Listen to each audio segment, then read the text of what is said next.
Hola amigos, buenos días, buen jueves. Seguimos con la segunda parte del capítulo 7, titulado El descanso, las relaciones y la salud. Recuerden que estamos leyendo el libro complementario a la lección de escuela sabática Descansar en Cristo. Profundicemos. Recibimos lo que damos. La oración modelo de Jesús se puede encontrar en 2 de los 4 evangelios del Nuevo Testamento, Mateo 6, 9 al 15 y Lucas 11, 2 al 4. Mateo la ubica dentro del contexto más amplio del Sermón del Monte.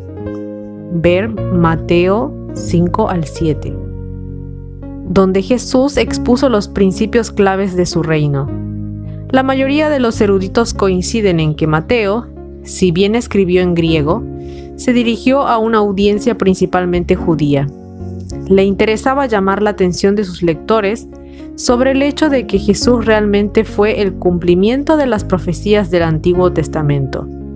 Su preferencia por cierta terminología, como por ejemplo el reino de los cielos, en Mateo 3:2, 4:17, 5:3, etc., en lugar de la preferencia de Lucas, el reino de Dios, refleja la práctica judía de no usar el nombre de Dios, lo que nuevamente apunta a una audiencia judía. Lucas, por otro lado, parece dirigirse a una audiencia gentil y a menudo incluye explicaciones sobre costumbres y geografía. Por ejemplo, ver Lucas 2, 22 al 24, 22:1 y 24:13. Ambos evangelios contienen una redacción similar de la oración del Señor, excepto por la referencia al perdón. Mateo 6:12 dice: «Y perdónanos nuestras deudas, como también nosotros perdonamos a nuestros deudores». Mientras que Lucas 11:4 dice: «Y perdónanos nuestros pecados, porque también nosotros perdonamos a todos los que nos deben». El término griego opeilemata que se utiliza en Mateo significa deuda o lo que se debe en un sentido financiero. Ve Romanos 4:4. También se podría aplicar a las deudas morales. Los hijos les deben respeto y honor a sus padres. Los padres les deben amor y cuidado a sus hijos. El misiólogo adventista Gottfried Osterwald resume esta deuda de la siguiente manera. En el pensamiento judío de la época de Cristo, el término arameo chova y su traducción literal al griego opeiemata implicaba que todas estas obligaciones, deberes y expectativas se consideraban una deuda para con Dios, porque en una vida vivida, coram deo, el amor a Dios y al prójimo implica que cumplamos con todas esas obligaciones. El término deuda entonces implicaba una falta de amor hacia Dios y hacia nuestros semejantes, y por lo tanto se consideraba pecado, un acto y señal de una relación rota entre Dios y nosotros. En la traducción de Lucas del Sermón de Jesús, probablemente en arameo, la palabra clave en Lucas 11:4 es amartías, pecados. La audiencia gentil de Lucas necesitaba saber que cualquier deuda, obligación o promesa incumplida, ya sea financiera, social, ética o moral, debe entenderse como pecado para con Dios y requiere el perdón divino. Es interesante que Lucas usa endeudado en la segunda mitad del versículo 4, después de haber establecido que el perdón siempre tiene una dimensión vertical. Cuando lastimamos a alguien, cuando engañamos a alguien, cuando hablamos con desdén de alguien en su ausencia, no solo le fallamos o actuamos mal hacia esa persona, le fallamos a Dios porque destruimos su imagen en nuestro prójimo. El pecado es tanto la transgresión de la ley, 1 de Juan 3:4, como las actitudes y motivaciones que a menudo no son inmediatamente visibles en nuestras acciones. Jesús señaló este punto repetidamente en su Sermón del Monte. Por ejemplo, le dijo a su audiencia que solo mirar a una mujer para codiciarla significa que la persona ya es culpable de cometer adulterio. Cuando Jesús llevó nuestro pecado a la cruz, no solo cargó con los pecados visibles, incluidos el adulterio, el asesinato, el robo y muchos más. También llevó los invisibles, las actitudes que quizá nadie pueda ver. Jesús sabía que la gracia y el perdón de Dios no son opcionales, solo para aquellos que eran realmente malos pecadores. Por cuanto todos pecaron y están destituidos de la gloria de Dios, escribió Pablo en Romanos 3:23. Todos necesitamos perdón y gracia, cada minuto de nuestra existencia. Alaba a Dios porque es compasivo. Su compasión no solo se ve en Jesús cuando pende de la cruz, su gracia nos ha buscado a lo largo de los siglos. Observa esta descripción en el Salmo 103, 10 al 13. No ha hecho con nosotros conforme a nuestras iniquidades, ni nos ha pagado conforme a nuestros pecados, porque como la altura de los cielos sobre la tierra, engrandeció su misericordia sobre los que le temen. Cuanto está lejos el oriente del occidente, hizo alejar de nosotros nuestras rebeliones. Como el Padre se compadece de los hijos, se compadece Jehová de los que le temen.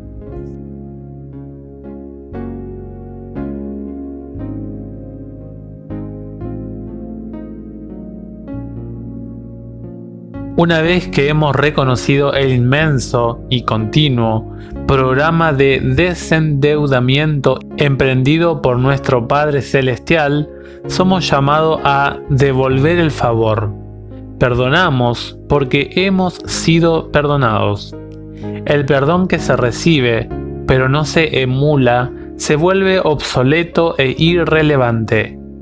¿Cómo no perdonar a los que nos han hecho daño, a los que nos han rechazado, a los que nos han humillado, quizá incluso sistemáticamente, cuando nuestros pecados de naturaleza similar, pero dirigidos a los demás y a Dios, han sido perdonados y se nos ha ofrecido una página en blanco?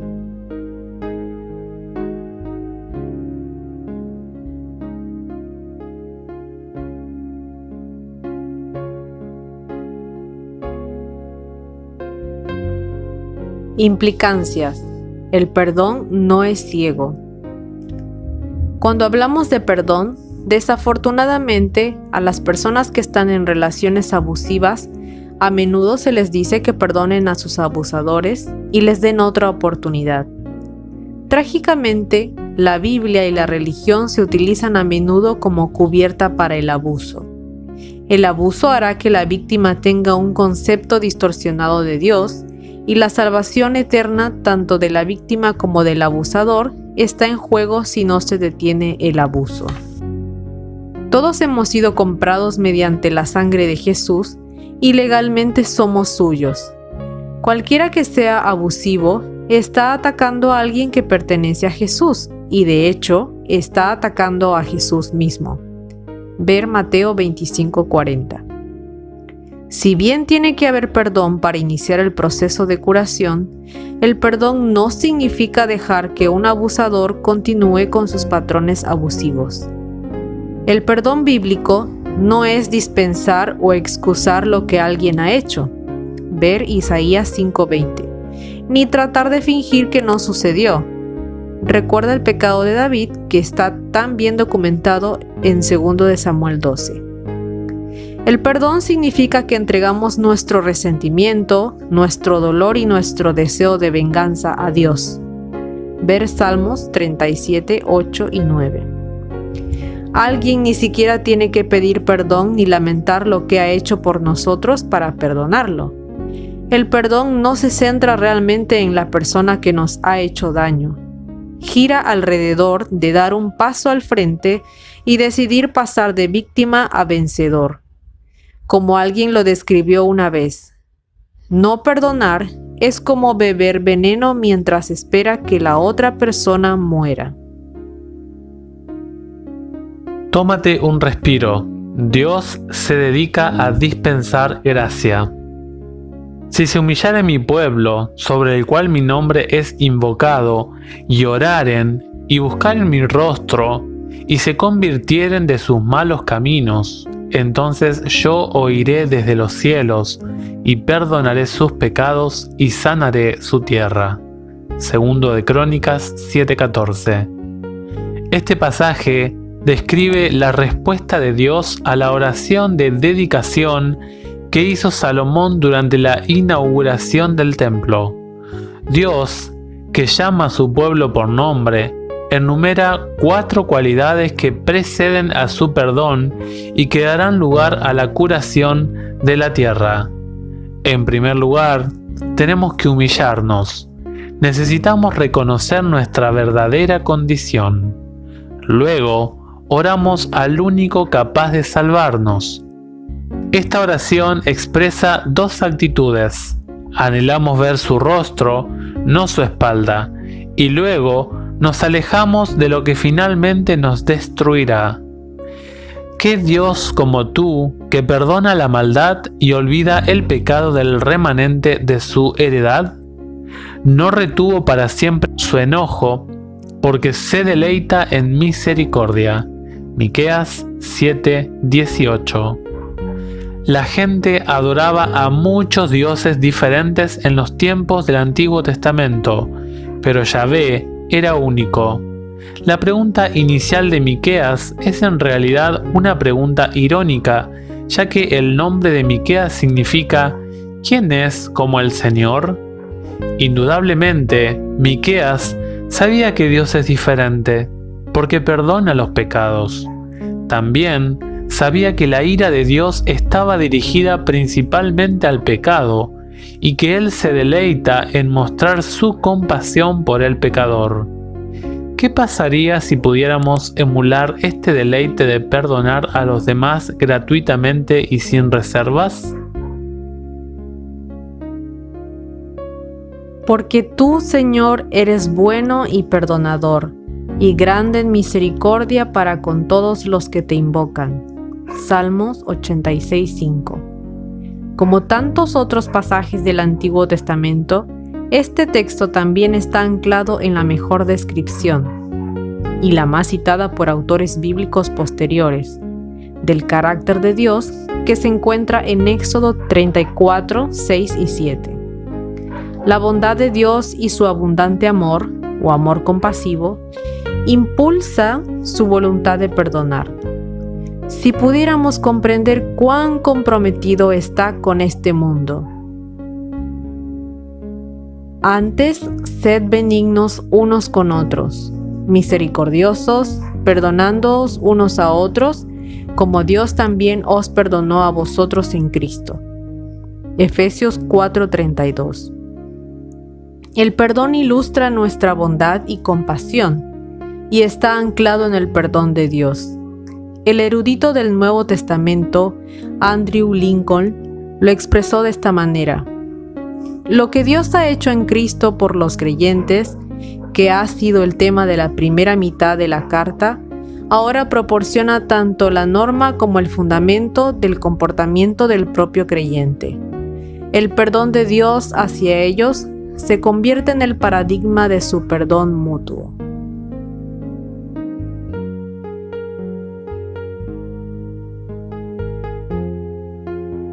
Amigos, hemos terminado el capítulo 7. Cada vez se convierte en un tema más profundo y de ayuda para nuestra vida cristiana. Agradecemos que nos acompañes cada semana en la lectura de este audiolibro y deseamos que sea de bendición para tu vida y que puedas compartir con tus seres queridos. Gracias por escucharnos. Que tengas buen día.